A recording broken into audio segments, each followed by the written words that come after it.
దేవుడు నాకు తోడైన నమ్మకము నీ హృదయంలో ఉన్నట్టయితే ఖచ్చితంగా నాకు విజయం అనుగ్రహిస్తాడు. ఖచ్చితంగా నాకు విడుదల కలుగుతుంది. ఖచ్చితంగా నాకు స్వస్థత కలుగుతుంది. డాక్టర్లు ఏమన్నా సరే, పరిస్థితులు ఏమైనా పలుకుతున్నా సరే, లోకం ఏమంటున్నా సరే, నా దేవుడు నాకు తోడైనాడు కాబట్టి నా డెస్టినీ, నా గమ్యం ఏంటి? నేను జయించాలి. నేను పైనే ఉండాలి కానీ కింద కాదు. హల్లెలూయా. నేను విడిపించబడతాను, నేను స్వస్థపరచబడతాను. హల్లెలూయా. నేను మరణించను, నేను సజీవునిగా ఉండి దేవుని గణపరుస్తాను. ఈరోజు మనం కొద్దిసేపు వాక్యంలో సమయం గడుపుదాం. ప్రాముఖ్యంగా మనం అర్థం చేసుకోవాల్సింది ఏంటంటే, వాక్యము అనేది దేవుని యొక్క శక్తి అయి ఉంది. మనం ఒక సొద వినడానికి, లేకపోతే ఒక సర్మన్ అంటే వర్తమానం వినడానికి రాలేదు. దేవుని నుంచి వచ్చే వర్తమానం వినడానికి వచ్చాం. ఎందుకంటే దేవుడు నోరు విప్పి మాట్లాడినప్పుడు ఆ మాటలో బలము, శక్తి ఉంది. ఆ మాట సృజనాత్మకమైనటువంటి మాట. The word of God is creative. దేవుని వాక్యం సృజనాత్మక శక్తి కలిగినది. The word of God is destructive. దేవుని వాక్యం నాశనం చేయగలిగినది. It can create, it can destruct. అది సృష్టించగలదు, నాశనం చేయగలదు. It can give life, it can kill. అది జీవం ఇవ్వగలదు, చంపగలదు. Because the word is God's power. ఎందుకోసమంటే దేవుని వాక్యం దేవుని శక్తి అయి ఉన్నది. నమ్మిన వారు ఆమేన్ చెప్పాలి. హల్లెలూయా. హల్లెలూయా. కాబట్టి మీరు ఎటువంటి పరిస్థితిలో వచ్చినా వాక్యము మనం సరిగ్గా స్వీకరించి అర్థం చేసుకున్నట్టయితే, ఆ వాక్యంలో ఉన్నటువంటి సారాంశం మనం అవగాహన కలిగితే, ఆ వాక్యము మన అవగాహన ద్వారా విశ్వాసంలో బలపరచబడతాం. ఆమేన్. హల్లెలూయా. హల్లెలూయా. అవగాహన లేకుండా మనకి విశ్వాసంలో ఎదగలేము, విశ్వాసంలో ముందుకు వెళ్ళలేము. అందుకే అనేక మంది బైబిల్ చదువుతారు, ప్రతిరోజు బైబిల్ చదువుతారు, వాక్యం వినడానికి సంఘానికి వెళ్తారు, అన్నీ చేస్తారు, కానీ విడుదల ఉండదు, లేకపోతే సమృద్ధి ఉండదు, లేకపోతే విజయం ఉండదు. అన్ని రకాలైనటువంటి శోధనలో మరి బంధించబడి నిజమైనటువంటి ఆనందం అనుభవించకుండా ఒక మతపరమైన జీవితం జీవిస్తూ ఉంటాం. నేను చెప్పే సత్యమైతే ఆమెన్ చెప్పండి. ఆమెన్. వినండి. కాబట్టి బోధించబడుతున్నట్టు వాక్యం లేకపోతే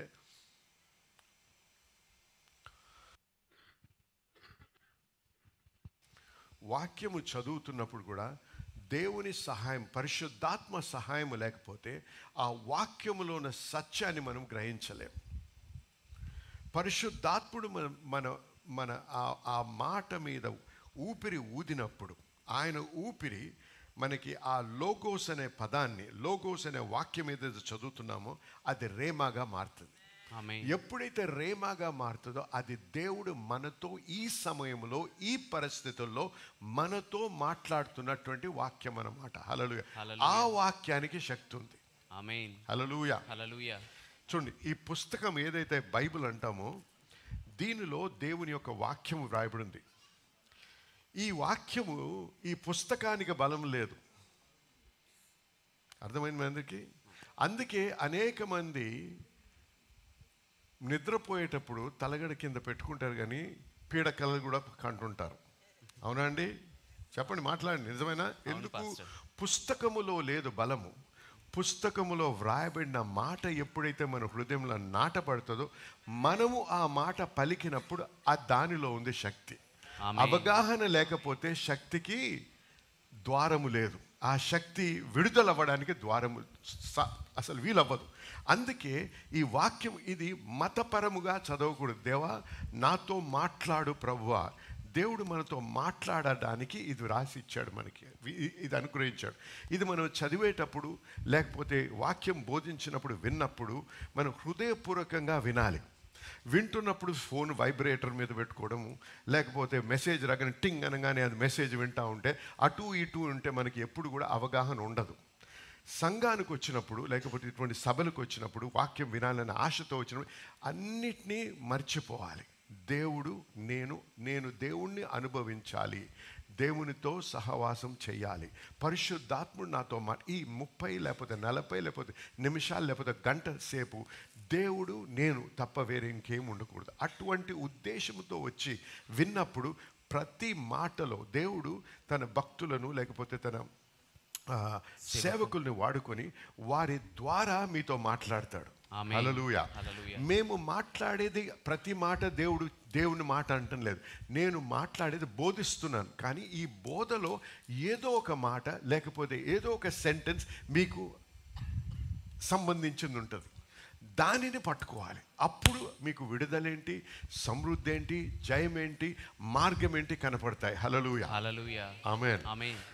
వినండి, యోహాను సువార్త 10వ అధ్యాయం 10వ వచనంలో ఈ విధంగా వ్రాయబడింది. దొంగతనమును హత్యను నాశనము చేయడానికి వచ్చును, కానీ దొంగతనము హత్య నాశనము నాశనము చేయడానికి వచ్చాడు. నేనైతే చూసారా? మన శత్రు, దేవుని శత్రు, మన శత్రు. ఈ దొంగ ఏం చేయడానికి? దొంగతనము హత్య నాశనము చేయడానికి వచ్చాడు. కానీ నేనైతే మీకు జీవమును సమృద్ధి జీవము ఇవ్వడానికి వచ్చాను. ఈ జీవము అనే పదము మనం గ్రీకులో చూసినట్టయితే జోయే అని ఉంది. జోయే అంటే గాడ్ కైండ్ ఆఫ్ లైఫ్, దేవుని రకమైన జీవము. అందుకే ఒక వ్యక్తి యేసు ప్రభువుని స్వీకరించినప్పుడు ఏమంటాడు? ఎందరైతే తను అంగీకరిస్తారో వారు దేవుని బిడ్డలు అగుటకు అధికారం ఇస్తానన్నాడు. హల్లెలూయా. హల్లెలూయా. కాబట్టి ఇది మతపరమైనటువంటి బోధ కాదు, ఇది మతము పుచ్చుకోవడం కాదు, ఇది దేవుణ్ణి స్వీకరించడం. హల్లెలూయా. ఎప్పుడైతే మనం యేసయ్యను స్వీకరిస్తామో మనము నూతన సృష్టిగా మారుతున్నాం. నూతన సృష్టి ఎందుకు? ఇప్పుడు మనలో ఉన్న బీజము దేవుని బీజంగా మారుతుంది. హల్లెలూయా. హల్లెలూయా. కాబట్టి మనము దేవుని కుటుంబంలో దేవుని కుటుంబీకులుగా దేవుని యొక్క బిడ్డలుగా మారి దేవుని కుమారులు కుమార్తెలు. దేవునికి మనమరాలు లేరు, బిడ్డలు ఉన్నారు, కుమారులు కుమార్తెలు మట్టికే. హల్లెలూయా. కాబట్టి నేను మీకు జీవం ఇవ్వడానికి వచ్చాను, అది కూడా సమృద్ధి జీవం. హల్లెలూయా. ఇది ఎప్పుడైతే మనము సరిగ్గా గ్రహిస్తామో అప్పుడు మన స్థితి, మన స్థాయి అనేది మనం అర్థం చేసుకోగలం. అంటే దేవుడు ఏమని కోరుతున్నాడు?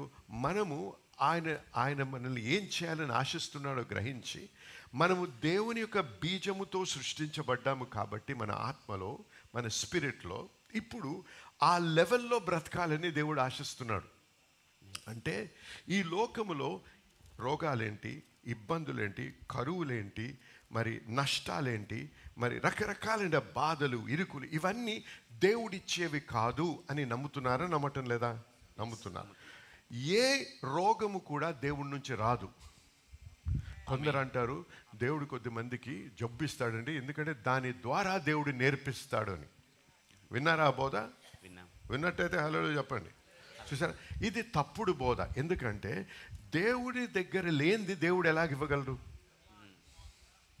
దేవుని దగ్గర అనారోగ్యం ఉందా? నా దగ్గర లేనిది నీకేమైనా ఇవ్వగలనా? ఇవ్వలేను. సో దేవుని దగ్గర లేనిది దేవుడు ఎలాగ ఇవ్వగలడు? ఎవరి దగ్గర ఉంది ఈ రోగము, నష్టము, ఇరుకు, ఇబ్బంది, కరువు? ఇవన్నీ సాతాను దగ్గర ఉన్నాయి. కాబట్టి మనం ఎదుర్కొనే సమస్యలు, మనం ఎదుర్కొనే అనారోగ్యాలు, మనం ఎదుర్కొనే విపత్తులు ఏదైనా సరే, ఇది మనం ముందుగా మన హృదయంలో స్థిరపరచుకోవాల్సిన విషయం ఏంటంటే ఇది దేవుని చిత్తము కాదు నా పట్ల. హల్లెలూయా. కానీ వినండి, దేవుడు వాగ్దానం ఇచ్చాడు. ఏమని? ఈ బిడ్డలకి పాలు తేనెలు ప్రవహించే ప్రదేశానికి తీసుకెళ్తానన్నాడు. అవునండి? ఎక్కడి నుంచి? బానిసత్వము నుంచి పాలు తేనెలు ప్రవహించే దేశానికి తీసుకెళ్తానన్నాడు. ఎలా తీసుకెళ్తానని చెప్పలేదు. ఏం చేశాడు? తీసుకెళ్తానని చెప్పి ఎడారిలోంచి తీసుకెళ్ళాడు, అరణ్యంలో తీసుకెళ్ళాడు, పాములు, తేళ్ళు, మరి అడవి జంతువులు ఉండేటువంటి స్థలాల్లోంచి తీసుకెళ్ళాడు, నీరు లేని స్థలంలో తీసుకెళ్ళాడు, మరి ఆహారం లేని స్థలంలో తీసుకెళ్ళాడు. ఇవన్నీ ఎందుకు రానిచ్చాడు దేవుడు అంటే మన క్యారెక్టర్, మనం దేవునిలో మెచ్యూర్ అవ్వాలని, పరిపక్వత రావడానికి. చూసారా? మనం ఎదగాలి. దేంట్లో ఎదగాలి? దేవుని జ్ఞానంలో ఎదగాలి. దేవుణ్ణి తెలుసుకోవాలి. దేవుడు ఎటువంటి వాడు అనేది మనం తెలుసుకోవాలి. ఏం తెలుసుకోవాలి నేర్పించాడంటే మనిషి రొట్టె వలన మాత్రమే కాదు, కానీ దేవుని నోట నుంచి వచ్చే ప్రతి మాట వలన జీవించును. హల్లెలూయా. అంటే ప్రతి పరిస్థితి మనం ఇటువంటి అంటే వ్యతిరేకత. నెగటివ్ వ్యతిరేక పరిస్థితులు మన జీవితంలో అనుభవిస్తున్నట్టయితే అది మన శారీరకంగా అవ్వచ్చు, ఆర్థికంగా అవ్వచ్చు, ఉద్యోగ రీతి కావచ్చు, వ్యాపార రీతి కావచ్చు, లేకపోతే వైవాహిక జీవితంలో అవ్వచ్చు, ఏదైనా సరే ఇటువంటి ఆటంకము, ఇటువంటి వ్యతిరేకమైన పరిస్థితి ఏర్పడ్డప్పుడు మనం ఎలా దాన్ని అర్థం చేసుకోవాలంటే దేవుడు నన్ను ఒక మార్గంలోంచి తీసుకెళ్తున్నాడు. అందుకే కీర్తనకారుడు ఏమన్నాడు, even though I walk through the valley of the shadow of death I will not fear అన్నాడు. గాఢాంధకారపు లోయ గుండా నేను సంచరించను, ఏ అపాయమునకు భయపడను. ఎందుకు భయపడడు? దేవుడు నాకు తోడై ఉన్నాడు. ఆమేన్. కానీ దేవుడే తీసుకెళ్తున్నాడు దాని ద్వారా. హల్లెలూయా. హల్లెలూయా. అందుకే యెషయా గ్రంథంలో ఏమన్నాడు, నువ్వు నీటి ద్వారా వెళ్తావు కానీ నువ్వు మునగవు, అగ్ని ద్వారా వెళ్తావు కానీ నువ్వు కాలవు. హల్లెలూయా. హల్లెలూయా. హల్లెలూయా. కాబట్టి ఇక్కడ దేవుణ్ణి నిందించకూడదు, దేవుణ్ణి ప్రశ్నించకూడదు. దేవుడు నీకు తోడై ఉన్నాడు అనే విశ్వాసముతో మనం నిలబడి, దేవుడు నా పట్ల ఉన్న ప్రేమ ఏంటంటే నాకు జోయే, ఆయన జీవమునిచ్చి ఆ పరిస్థితిలో కూడా నేను నిలకడగా నిలబడి వాట్స్ కాల్డ్ పేషెన్స్ అంటే సమాధానం, ఓర్పుతో దానిని జయించాలి. ఎందుకంటే వాక్యంలో ఉంది, they possess the promises through faith and patience. దేవుని వాగ్దానం వారు విశ్వాసం చేతను ఓర్పు చేతను స్వాధీనపరచుకున్నారు. విశ్వాసం అవసరం, ఓర్పు. నువ్వు ప్రార్థన చేసిన వెంటనే దేవుడు అనేక సార్లు వెంటనే అద్భుతాలు చేస్తాడు. కొన్నిసార్లు వెంటనే జరగవు. ఎందుకు? దేవుడు మనల్ని he is maturing us in our faith. మన విశ్వాసంలో బలపరుస్తున్నాడు. అంటే ఎటువంటి పరిస్థితి వచ్చినా, మన ప్రార్థన ఆలకించబడలేదేమో అనేటువంటి ఆలోచన వచ్చినా మీరు భయపడకండి. ఎందుకంటే అది సాతాను నీ యొక్క విశ్వాసాన్ని సడలించడానికి ప్రయత్నం. కానీ దేవుడు నాకు తోడై ఉన్నాడనే నమ్మకం ఉన్నట్టయితే, ఆ పరిస్థితిలో నిలకడగా నువ్వు నిలబడ్డట్టయితే నువ్వు ఖచ్చితంగా అద్భుతం చూస్తావు. హల్లెలూయా. అందుకే గమనించండి, ఇక్కడ రెడ్ సీ అంటే ఎర్ర సముద్రం ముందు నిలబడ్డారు. అందరు ఏమన్నారు, మోషే గారు మమ్మల్ని ఎందుకు తెచ్చావు?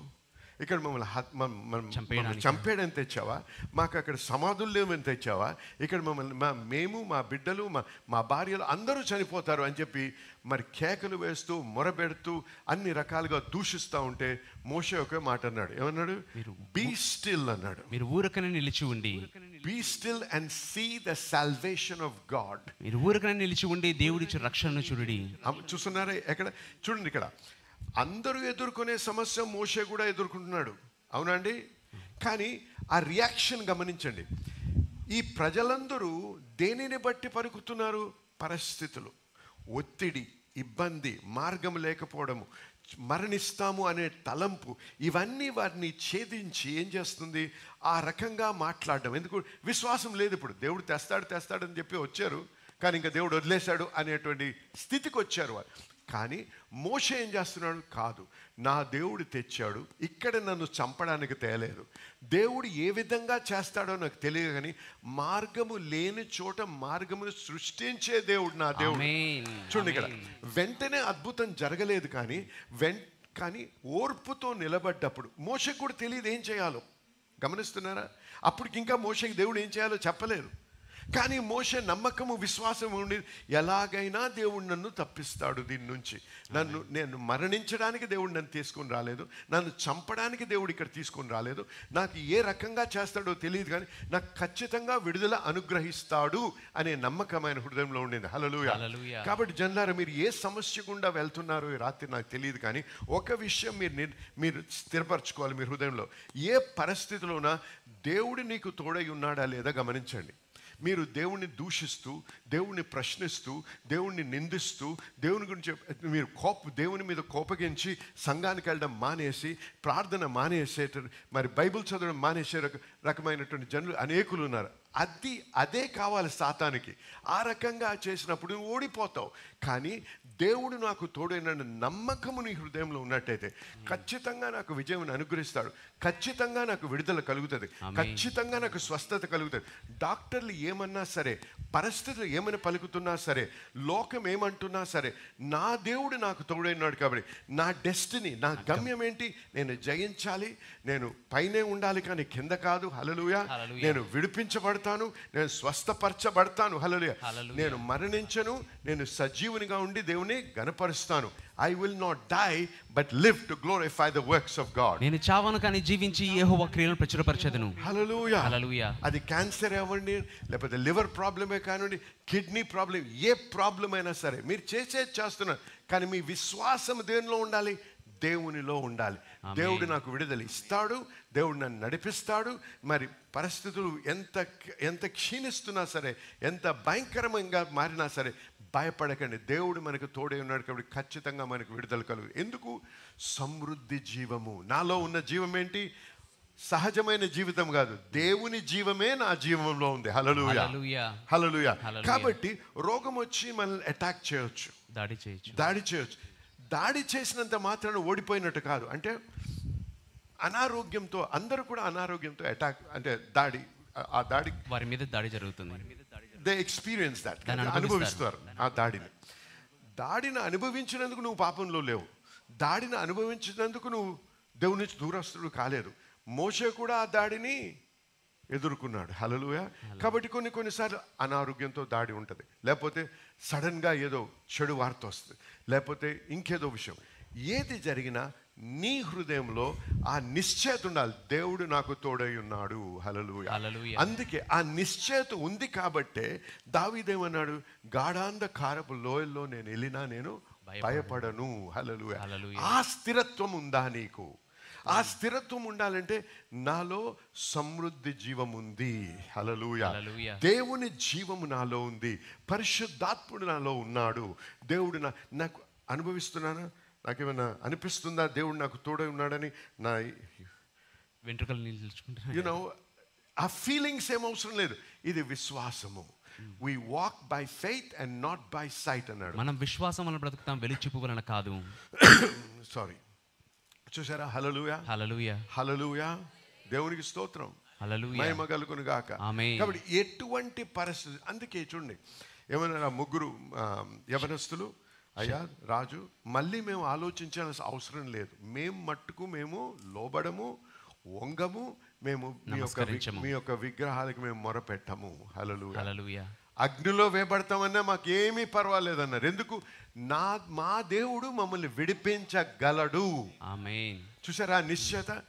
కానీ ఎందుకన్నా దేవుడు ఈ విధంగా సాక్షులుగా బ్రతకాలనంటే మేము అగ్నిలో మరణించడానికనే సిద్ధంగా ఉన్నాం, కానీ మా దేవుడు విడిపించగలడు, విడిపిస్తాడు. హల్లెలూయా. హల్లెలూయా. కాబట్టి జనులారా వినండి, మీరందరూ కూడా తెలుసుకోవాల్సింది ఏంటంటే, హీ హాజ్ డిక్లేర్డ్, దేవుడు మన గురించి డిక్లేర్ చేశాడు, you are more than conquerors. మీరు అత్యధిక విజయం పొందిన వారని ప్రకటించాడు. హల్లెలూయా. హల్లెలూయా. అందరూ చెప్పండి ఇంగ్లీష్లో, I'm more than a conqueror.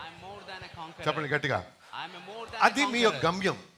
మీరు అనుభవించటం లేదేమో నాకు తెలుసు, మీ అనుభవం దాంతో ఏకీభవించడం లేదు, కానీ ఆ అనుభవానికి రావాలి మనం. హల్లెలూయా.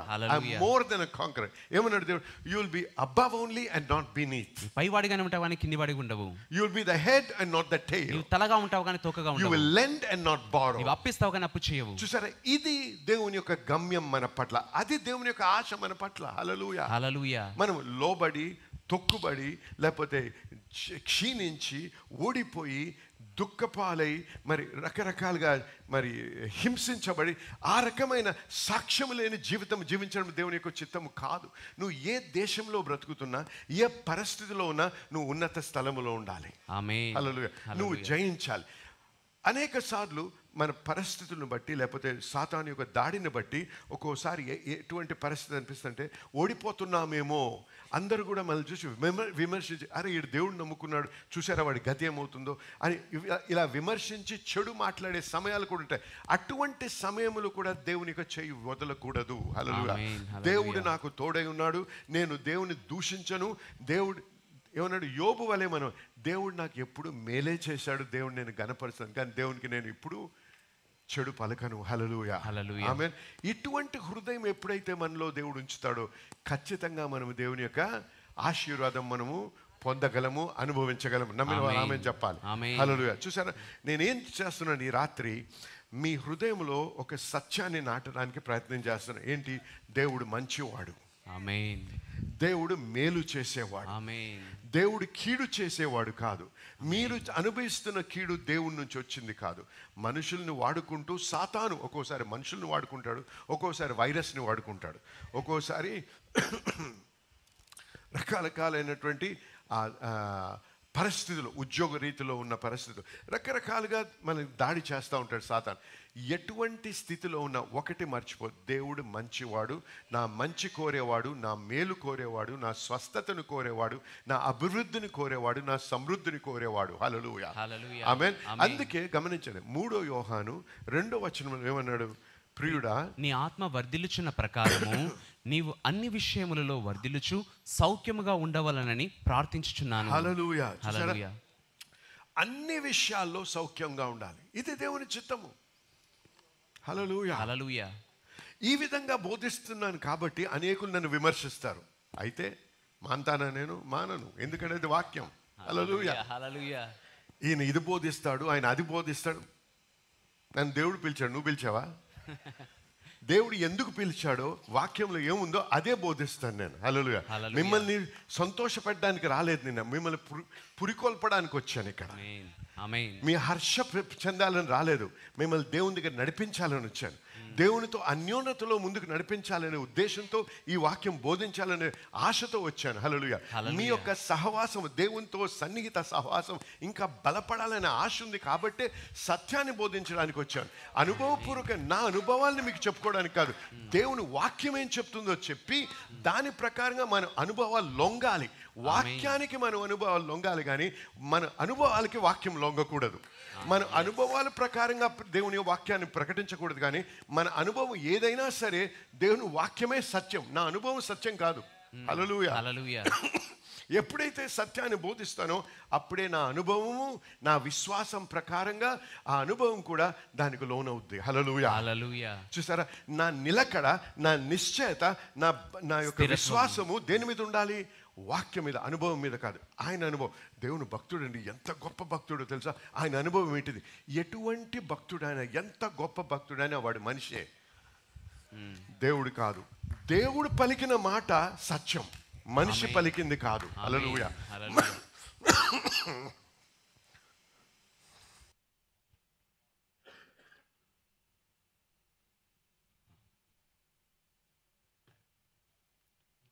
హల్లెలూయా. చూసారా, ఇలాగున్నా కూడా బోధిస్తున్నా. ఏం బోధిస్తున్నాను?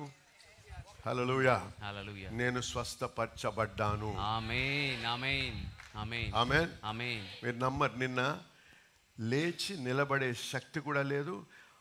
ఎంత బలహీనత ఉండిందంటే, లేచి నిలబడడానికి నాకు బలహీనతనే కాదు, కాలులో ఏదో వచ్చింది, ఒక కాలు మీద నిలబడలేకపోయాను. దేవా, నువ్వు నన్ను పిలిచావు, నీ వాక్యము సత్యం. I was healed by your stripes. నీ గాయముల చేత నేను స్వస్థత నొందితిని. హల్లెలూయా, హల్లెలూయా. ఆపాలని ప్రయత్నం చేసినా ఆపలేడు సాతాను. ఆమేన్. దేవుడు మనకు తోడే ఉంటే మనం విజయం మనదే. ఆమేన్. విజయం సాతాంది కాదు, విజయం మనది. ఆమేన్. జనులారా వినండి, మీరు ఏ రోగముతో మీరు సతమతమవుతున్నారో, ఏ ఈ డాక్టర్ మీ గురించి ఏం మాట్లాడినా సంతోషించండి, మీరు సరి అయిన స్థలానికి వచ్చారు. మీ యొక్క విశ్వాసములో మీరు బలపడ్డట్టయితే ప్రతి ఆటంకాన్ని మీరు జయించగలరు, ప్రతి వ్యాధిని మీరు ఓడించగలరు.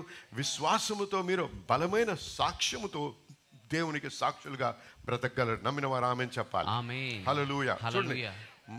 అన్ని విషయాలు, అందరు చెప్పండి, అన్ని విషయములు, మళ్ళీ చెప్పాలి. అన్ని విషయములు అంటే ఆర్థిక విషయం, శారీరక విషయం, వైవాహిక జీవితం, సమాధానం, సంతోషము, అన్యోన్యత, అన్ని విషయాల్లో వర్ధిల్లాలి. హల్లెలూయా, ఆమేన్. హల్లెలూయా, హల్లెలూయా, హల్లెలూయా, హల్లెలూయా, హల్లెలూయా. ఏమన్నాడు? నా మాటకు నువ్వు లోబడ్డట్టయితే, నా ఆజ్ఞలు నువ్వు గైకొన్నట్టయితే అన్ని ప్రజలకి పైన ఉన్నతమైన స్థితిలో ఉంచుతానన్నాడు. ఎక్కడ? ద్వితీయోపదేశకాండం 28వ మొదటి 2 వచనాలు చదివినట్టయితే దేవుడే చేస్తాడంట. దేవుడే మనల్ని ఆశీర్వదిస్తానని వాగ్దానం ఇచ్చిన దేవుడు, నిబంధన స్థిరపరిచిన దేవుడు మన దేవుడు. హల్లెలూయా, హల్లెలూయా. అబ్రాహాముకి ఇచ్చిన ప్రతి వాగ్దానము మనది ఇప్పుడు. యేసు క్రీస్తు ద్వారా. ఆమేన్, ఆమేన్. హల్లెలూయా. అయితే యేసు ప్రభు వచ్చినప్పుడు ఆయన మరి యోర్దాన్ నదిలో బాప్తిస్మం పొందిన తర్వాత అరణ్యంలో 40 దినాల తర్వాత వచ్చి మరి సినగోగులోకి వెళ్ళిన తర్వాత ఆ పుస్తకం తీసుకొని లూకా సువార్త 4వ అధ్యాయం 18వ వచనం చూడండి ఒకసారి, ఏమంటున్నాడు? ప్రభువు ఆత్మ నా మీద ఉన్నది, బీదలకు సువార్త ప్రభు ప్రకటించుట. ఆత్మ నా పైన ఉన్నది. ఆకలి ప్రభు ఏమంటున్నాడు? నేను పరిశుద్ధాత్మ చేత నింపబడి ఉన్నాను. అర్థమైంది మీ అందరికీ? పరిశుద్ధాత్ముడు యేసు ప్రభు మీదకి వచ్చాడు.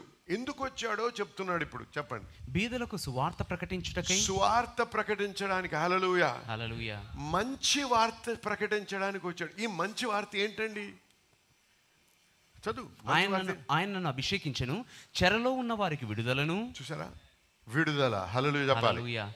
ఎటువంటి ఇబ్బంది, ఎటువంటి బంధకము, ఎటువంటి చెరలో అయినా సరే, అది మత్తు పదార్థాలు అవ్వచ్చు, రకరకాలైన బంధకాలు అవ్వచ్చు, మరి మెంటల్ ఆపరేషన్ అవ్వచ్చు, మానసిక ఆపరేషన్ అవ్వచ్చు, ఒత్తిడి, ఇవి చైన్స్, లేకపోతే సాతాను వలన జరిగినటువంటి క్రియల వలన బంధించబడిన పరిస్థితి, అన్నిటి నుంచి విడుదల. హల్లెలూయా. హల్లెలూయా. జన్లారా, మీరు ఇక్కడ యేసు ప్రభు సన్నిధికి, యేసు క్రీస్తు నామంలో మనం కూడి ఉన్నాం కాబట్టి ప్రభు మన మధ్యలో ఉన్న విడుదల నీ యొక్క స్వాస్థ్యం. హల్లెలూయా. ఏంటంటే విడుదల. నువ్వు ఈ రాత్రి విడిపించబడి ఇక్కడి నుంచి బయటికి వెళ్ళాలి. హల్లెలూయా. నేనేమైనా సొద వినడానికి రాలేదు, అనుభవించడానికి వచ్చావు. ఏంటి? దేవుణ్ణి అనుభవించడానికి, దేవుని యొక్క కృపను అనుభవించడానికి, దేవుని యొక్క శక్తిని, దేవుని యొక్క విడుదల, దేవుణ్ణి అనుభవించడానికి వచ్చావు. దేవుని ఏ విధంగా అనుభవిస్తావు? ఆయన వాక్యం వింటూ, ఆయన సత్యాన్ని గ్రహిస్తూ, ప్రతి విధమైన చైన్, ప్రతి విధమైన సంఖ్యల నుంచి నువ్వు విడుదల పొందాలి. విడుదల ప్రకటించడానికి, గుడ్డి వారికి చూపును కలుగునని ప్రకటించటకు. ఈ గుడ్డితనము మరి న్యాచురల్, సహజమైన చూపే కాదు, ఆత్మీయ చూపులో గుడ్డితనంలో ఉన్నారు అనేక మంది క్రైస్తవులు. వాటి నుంచి కూడా విడుదల అనుగ్రహిస్తాడు దేవుడు. గుడ్డి వారికి చూపును, నలిగిన వారిని విడిపించుటకు. హల్లెలూయా. అనేక మంది గాయపరుస్తారు మన హృదయాల్ని మాటల ద్వారా. మనం చెడు చేయకపోయినా చెడు పలుకుతారు మన గురించి. అటువంటి వారు కొద్దిమంది దాన్ని భరించలేక డిప్రెషన్లోకి వెళ్ళిపోతారు. డిప్రెషన్, యాంటీ డిప్రెసెంట్ మందులు వేసుకుంటారు. వారికి విడుదల. హల్లెలూయా. హల్లెలూయా. ఈరోజు ఎంతమంది క్రీస్తు నమ్ముకున్నటువంటి బిడ్డలు యాంటీ డిప్రెసెంట్స్ మీద బ్రతుకుతున్నారో తెలుసా? ఎందుకు? సత్యం ఎరగారు కాబట్టి. అది వారి గమ్యము కాదు, అది దేవుని చిత్తము కాదు. దేవుని చిత్తము నువ్వు సంతోషముగా, సమాధానంతో, అన్ని విషయాల్లో సౌఖ్యంగా బ్రతకాలనేదే దేవుని చిత్తం. హల్లెలూయా. నువ్వు మానసిక ఒత్తిడిలో, డిప్రెషన్లో, డిస్కరేజ్మెంట్లో, లేకపోతే హోప్లెస్నెస్, నిరాశ, నిస్పృహలో బ్రతకాలనే దేవుని యొక్క చిత్తము కాదు.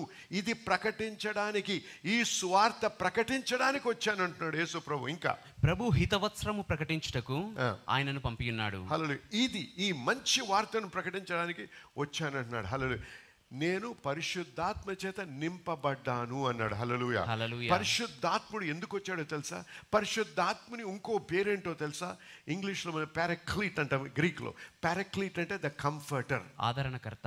ఆదరణకర్త. మనకి కంఫర్ట్ అంటే ఏంటి తెలుగులో? ఆదరణ, సుఖమునివ్వడానికి వచ్చాడు.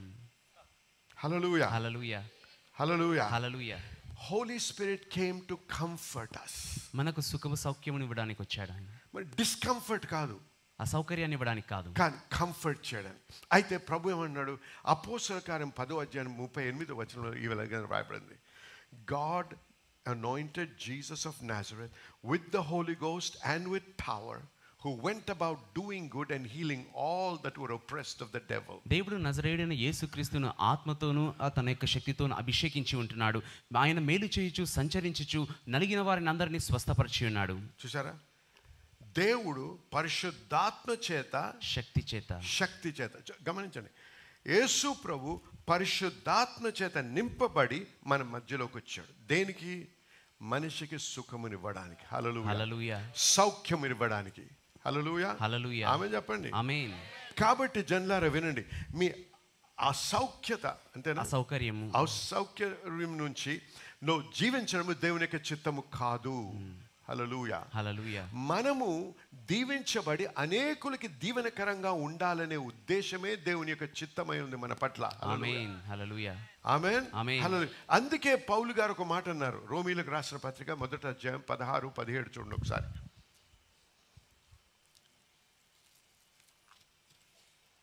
సువార్తను గూర్చి నేను సిగ్గుపడువాడను కాను, ఏలయనగా నమ్ము ప్రతివానికి మొదట యూదునికి గ్రీసు దేశస్థునికి కూడా రక్షణ కలుగ చేయుటకు అది దేవుని శక్తి అయి ఉన్నది.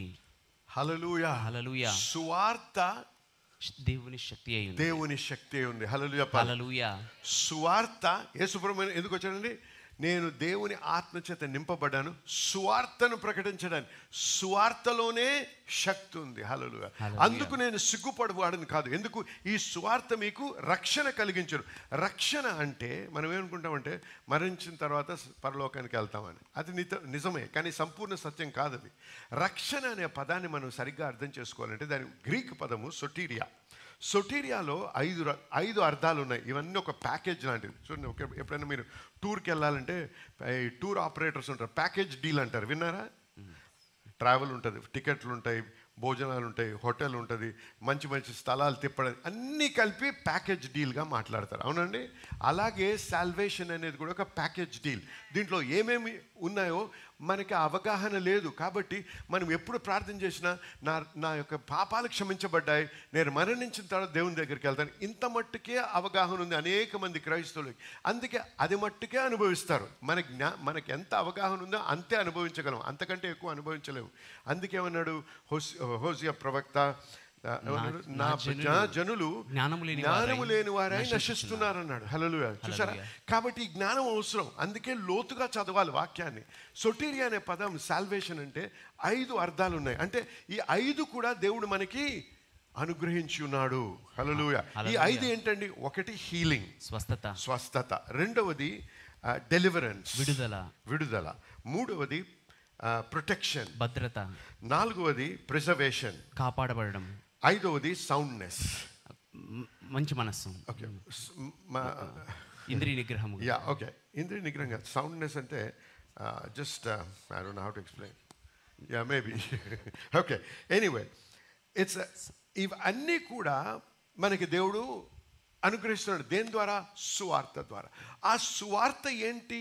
యేసు ప్రభు నా నిమిత్తము ఈ లోకానికి మనిషి రూపంలో వచ్చి నా పాపాలు భరించి శిలువ మ్రాను మీద మరణించి తన రక్తాన్ని కార్చాడు. ఆ రక్తములో నా పాపాలు క్షమించబడ్డాయి. వీపు చిట్లిపోయి కార్చిన రక్తము ద్వారా, ఆయన గాయముల ద్వారా నేను స్వస్థత, విడుదల పొందిన. దీని ద్వారా నేను ఈ సమస్తాన్ని అనుభవించడానికి నా స్వాస్థ్యముగా దేవుడు అనుగ్రహించాడు. హల్లెలూయా. ఇది మన స్వాస్థ్యం. అవునండి. ఏది మన స్వాస్థ్యం? విడుదల, సమాధానము, స్వస్థత, భద్రత. ఇవన్నీ కూడా మనకి దేవుడిచ్చింది స్వాస్థ్యం. స్వాస్థ్యము అంటే ఇంగ్లీష్లో ఇన్హెరిటెన్స్ అంటాం. సరే, మన ఇన్హెరిటెన్స్ ఉండొచ్చు, కానీ మన ఇన్హెరిటెన్స్, మన స్వాస్థ్యం ఏంటో తెలియకపోతే స్వాస్థ్యాన్ని అనుభవించగలమా? అనుభవించలేం. గమనించండి, మీ స్వాస్థ్యాన్ని మీరు అనుభవించాలన్నా ఎలాగ ఆ స్వాస్థ్యాన్ని మనదిగా చేసుకోవాలో తెలుసుకోవాలి ముందుగా. దీనికి ఉదాహరణ చెప్తాను. అందరికీ బ్యాంక్ అకౌంట్ ఉందండి. మీ అందరికీ బ్యాంక్. మీ బ్యాంకులో డబ్బులు ఉన్నాయి. మీ బ్యాంక్ పేరు ఏదో అవ్వచ్చు. మీ బ్యాంక్కి వెళ్తారు, బ్యాంక్ ముందు నిలబడి నా పైసలు నాకు ఇవ్వు అంటే ఇస్తాడా? లోపలికి వెళ్ళి ఆ టెల్లర్ ఉంటాడు, మంచి నా డబ్బు నాకు ఇవ్వు, నాకు అకౌంట్ ఉందంటే ఇస్తాడా? ఇవ్వడు. మీ డబ్బు ఉందా? అక్కడ ఉంది. నీ డబ్బు నీవు తీసుకోవడానికి ఒక పద్ధతి ఉంది. దాన్ని ప్రోటోకాల్ అంటారు. ఒక విధానం. ఆ విధానము ప్రకారంగా వెళ్ళకపోతే నీ డబ్బే నువ్వు అనుభవించలేవు.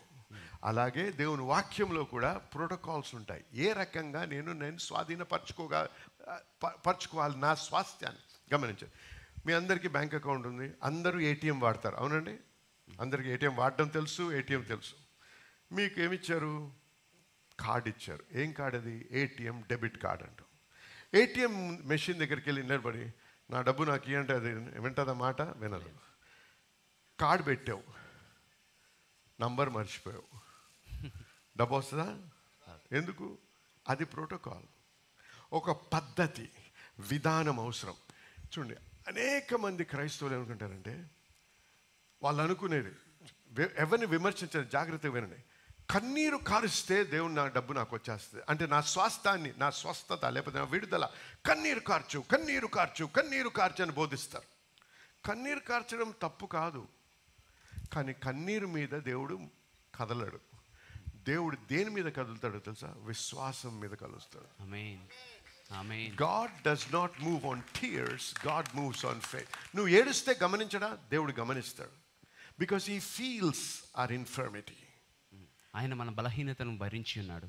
So he understands our pain. మన బాధను ఆయనకు But if అర్థమవుతుంది. you don't use the system, you cannot experience what he has promised. ఆ విధానంను వాడకపోతే దేవుడు వాగ్దానం ఇచ్చిన దాన్ని అనుభవించలేవు. నేను చెప్పేది అర్థమవుతుంది మీ అందరికీ? కాబట్టి ఏం చేయాలి? ఆ కార్డు పెట్టినప్పుడు నువ్వు నంబర్ కొడితే చాలు, నీ డబ్బు నీకు ఎంత ఉందో దాని నుంచి నువ్వు తీసుకోగలవు. అలాగే పద్ధతులు ఉన్నాయి. ఏమన్నాడు? They could not possess the land because of unbelief అన్నాడు. వారి అపనమ్మకమును బట్టి వారు స్వాధీనపరుచుకొనలేకపోయిరి. చూడండి, పాలు తేనెలు ప్రవహించే ప్రదేశము వారి స్వాస్థ్యముగా దేవుడు ఇచ్చేశాడు. ఇచ్చేశాడా? ఇచ్చేసారు. కానీ వారు పొందారా? పొందలేదు. యెహోషువ కాలేబులు తప్ప ఎవరూ దాన్ని స్వాధీనపరచుకోలేకపోయారు. అందరూ ఆ జనాంగం అంతా మరణించింది. ఎందుకు? అపనమ్మకము వలన. నమ్మకము అనేది నీ ఏటీఎం డెబిట్ కార్డు. విశ్వాసము లేకుండా నువ్వు ఏది కూడా దేవుని నుంచి పొందలేవు. విశ్వాసం అంటే ఎడతెగకుండా ఏడుస్తూ ఉండడం కాదు. నమ్మకము, స్థిరత్వము, కాన్ఫిడెన్స్, నిశ్చయత అవసరం. ఆ నిశ్చయత అవసరం. అంటే ఈ నిశ్చయత ఎలా పొందగలం? ఏ రకంగా నేను దేవుని యందు విశ్వాసంలో ఎదగలను, విశ్వాసంలో బలపడగలను, ఏ విశ్వాసంలో ముందుకెళ్ళగలనంటే రోమీయులకు రాసిన పత్రిక 10వ అధ్యాయం 17వ వచనం ఒక మాట అన్నాడు దేవుడు. వినుట వలన విశ్వాసము కలుగును. హల్లెలూయా. వినుట వలన విశ్వాసం కలుగును. వినుట వలన విశ్వాసమే కాదు, వినుట వలన అవిశ్వాసం కూడా కలుగును. అది వాక్యంలో లేదు కానీ నేను చూపిస్తాను మీకు. వినండి. సంఖ్యాకాండం 13వ అధ్యాయంలో వేగులు వారిని పంపించారు. 12 మంది వెళ్ళారు. వెళ్ళి 2 రకాలైనటువంటి వార్తలు తీసుకొని వచ్చారు. 10 మంది ఏమన్నారంటే ఇది అసంభవము, అసాధ్యము, మనం వెళ్తే మరణిస్తాము, మనం ధ్వంసం అయిపోతామనే రిపోర్ట్, ఆ వార్త తీసుకొని వచ్చారు. తీసుకొని వచ్చినప్పుడు 14వ అధ్యాయం గమనించినట్టయితే ఏముందంటే ఆ జనమంతా కూడా ఆ రాత్రంతా ఎలుగెత్తి ఏడ్చారంట. అర్థమవుతుంది మీ అందరికీ? ఏడ్చి ఇంకో నూతన నాయకుడిని తీసుకొని ఏర్పరచుకొని తిరిగి ఐగుప్తుకి వెళ్ళిపోదామనే ఉద్దేశం కలిగి ఉన్నారు. అర్థమైందా మీ అందరికీ? నేను చెప్పేది సత్యమేనా? సత్యం. గమనించండి. నా ప్రశ్న ఇది, ఈ ఎలుగెత్తి ఏడ్చారే వారు చూశారా? లేదు. ఆ ఆజానుభవం చూశారా? లేదు. లేకపోతే ఆ గోడలను చూశారా? లేకపోతే పరిస్థితులను చూశారా? ఏమి చూడు. దేని వలన అవిశ్వాసం వచ్చింది? వినుట ద్వారా. వినుట ద్వారా విశ్వాసం కలుగుతుంది, వినుట ద్వారా అవిశ్వాసం కూడా కలుగుతుంది. వినండి ఇక్కడ. అందుకే యేసు ప్రభు ఒక మాట అన్నాడు నూతన నిబంధన, take heed what you here. మీరు వినువాటి విషయమై జాగ్రత్తగా ఆలోచించండి. అంటే మన హియరింగ్ ఏది ఉందో అది సెలెక్టివ్ ఉండాలి, ఎంపిక చేసుకొని వినాలి. ఏదంటే అది వినకూడదు.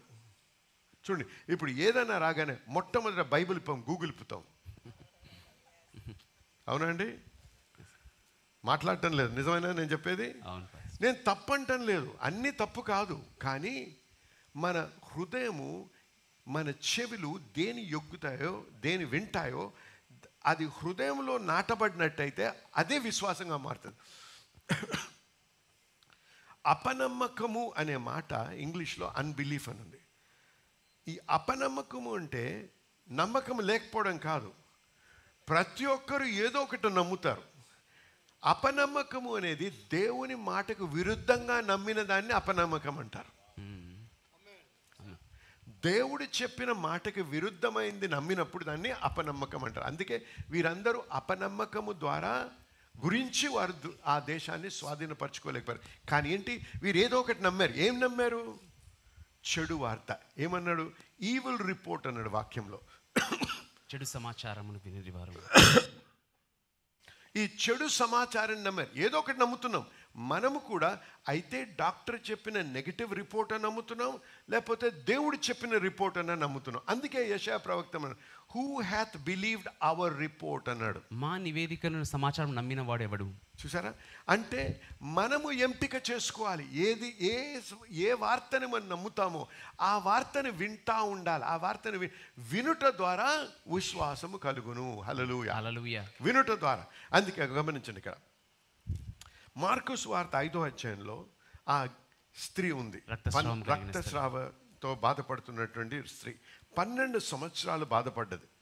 బాధపడ్డ తర్వాత ఉన్న డబ్బంతా ఖర్చు అయిపోయింది. అసలు ఏ మార్గము లేదు, విడుదల లేదు, అసలు ఏ రకమైన నిరీక్షణ లేదు, హోప్ లేదు, నిరీక్షణ లేదు. ఓకే, అటువంటి సమయంలో దేవుని మాట ఏముందంటే మార్కు సువార్త 5:25-26లో చూసినట్టయితే she heard about Jesus అని ఉంది. ఆమె యేసును గూర్చి విని. హల్లెలూయా. ఏముందండి? సువార్తను విన్నది. చెప్పండి అందరూ, సువార్త అనండి. సువార్త విన్నది. అనేక మంది వింటున్నారు సువార్త, కానీ నమ్మటం లేదు.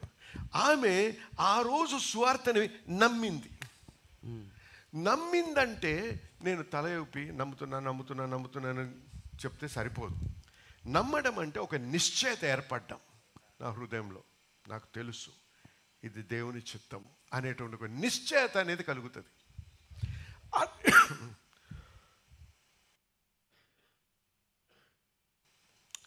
కాబట్టి 27వ వచనంకి వచ్చేటప్పటికి యాంప్లిఫైడ్ వర్షన్ ఉంది ఇంగ్లీష్లో.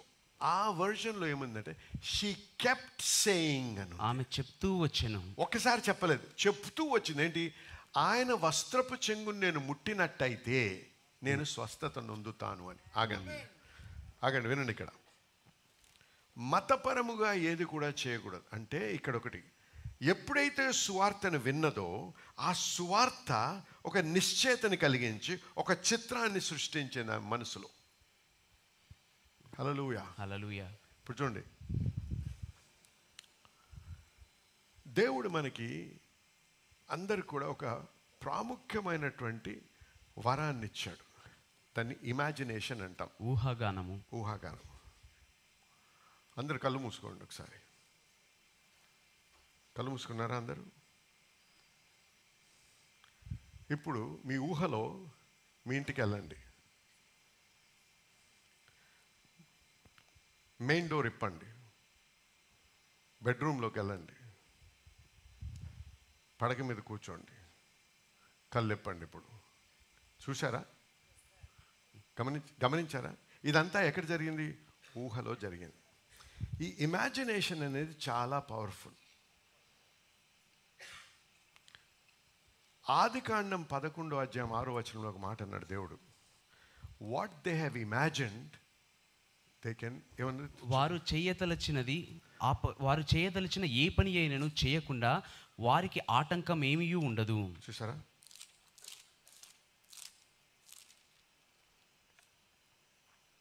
And the Lord said, behold, the people is one, and they're all in one language, and this they begin to do. And now nothing will be restrained from them which they have imagined to do. ఇక మీదట వారు చేయతలచిన ఏ పని అయినా చేయకుండా వారికి ఆటంకం ఏమీ ఉండదు. గమనించండి, ఇక్కడ మనము నమ్ముతున్నా అని మన మనసుతో అంటుంటాం, కానీ హృదయంలో ఉన్న చిత్రము దాంతో ఏకీభవించదు. అది ఏకీభవించే వరకు మనం చెప్పాలి. అర్థమవుతుంది మీ అందరికి నేను చెప్పేది? కన్ఫ్యూజ్ చేస్తున్నానా? అర్థమవుతుంటే హల్లెలూయా చెప్పండి ఒకసారి. ఓకే, కాబట్టి ఆమె విని ఏం చేసింది? మొదలుపెట్టింది, నేను ఆయన వస్త్రపు చెంగును ముట్టినట్టయితే నేను స్వస్థత నొందుతాను. హల్లెలూయా, నొందుతాను అని చెప్తూనే వచ్చింది. ఒకరోజు ప్రభు ఆమె గ్రామానికి వచ్చాడు. అకస్మాత్తుగా ఎప్పుడు దేవుడు ఏది చేయడు. ఆమె ప్రార్థనని బట్టి ప్రభువే అక్కడికి నడిపించబడ్డాన్ని నేను నమ్ముతున్నాను. అప్పుడు ఆమెకున్న రోగానికి ఆమె ఎవరిని ముట్టకూడదు, ఎవరు ఆమెను ముట్టకూడదు. అంతే కదండి? ఆమె అన్టచబుల్, అపవిత్రురాలు, అన్హోలీ. కానీ ఆమె విశ్వాసం ఎంత బలపడ్డదంటే ఆమె దూచుకొని వెళ్ళింది జనసమూహంలోంచి, వెళ్ళి వస్త్రపు చెంగును ముట్టింది. చూడండి, ఎవరు ఆమెకు బలవంతం చేయలేదు, ఎవరు ఆమెని 100 సార్లు చెప్పు, లేకపోతే ఇది చెయ్యు అది చెయ్యి అని చెప్పలే. ఆమె విశ్వాసంలో బలపడ్డది. వినండి జనులారా, మీరు ఎటువంటి పరిస్థితిలో ఉన్నా విశ్వాసము ద్వారా మీరు దాన్ని జయించగలరు. ఆమేన్. విశ్వాసము ద్వారా దాన్ని పొందగలరు. విశ్వాసము ద్వారా అది వెంటనే జరగకపోవచ్చు. ఆమె మొదలుపెట్టిన రోజు యేసుప్రభు అక్కడ రాలేదు. ఎన్నో దినాల తర్వాత యేసుప్రభు అక్కడికి వచ్చాడు. అంతవరకు ఏం చేసింది? ఆమె వింటూ విశ్వాసంలో బలపరుచుకుంటూ వచ్చింది. అనేక మంది మనం ప్రార్థన చేయించుకోవడానికి వస్తాం, వెంటనే జరగకపోతే నిరాశపడతాం. లేదు, ప్రభు ఒక్కోసారి వెంటనే చేస్తాడు, ఒక్కోసారి మనల్ని విశ్వాసంలో బలపరచడానికి సమయాన్ని తీసుకుంటాడు. సమయం తీసుకుంటాడు. ఎందుకు? మనము ఆయన వాక్యంలో బలపడాలని, మనము ఆయనకి ఇంకా సన్నిహితంగా రావాలని, మనల్ని బలపరచడానికి దేవుడు ఆ సమయాన్ని తీసుకొని ఆ రకంగా మనకు ముందు నడిపిస్తూ ఆ అనుభవంలోకి నడిపిస్తాడు. హల్లెలూయా. నా జీవితంలో కూడా అనేక సాక్ష్యాలు ఉన్నాయి దేవుడు ఏ విధంగా ఇవి చేశాడో. కానీ సమయం అయిపోయింది ఈరోజు. కానీ వినండి, దీవించబడ్డారా ఇంతవరకు? హల్లెలూయా. దేవునికి స్తోత్రం, దేవునికి మహిమ కలుగును గాక.